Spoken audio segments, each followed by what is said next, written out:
Here is my in-depth tour of the art studio. So this is my art stations for blueprinting, prototyping, traditional art. I got a typewriter because it feels better to write stories without a screen. These are my characters as AirPod cases. I really love crystals, and these ones help creativity and clarity. Good luck.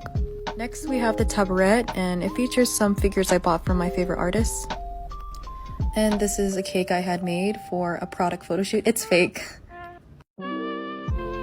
On the bottom, I have rug fabric samples, and I have a collection of oil paint studies.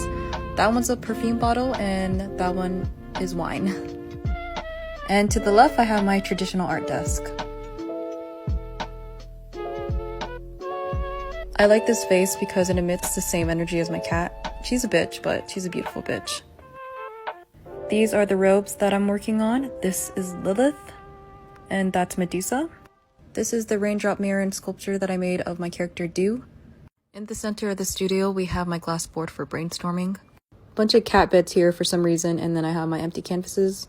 I got beanbags and a lounge chair because I can melt and lay anywhere.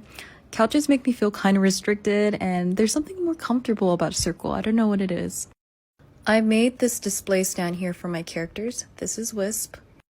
Some art books and comics here ranging from master artists to my favorite anime illustrators from series like Nana or Final Fantasy.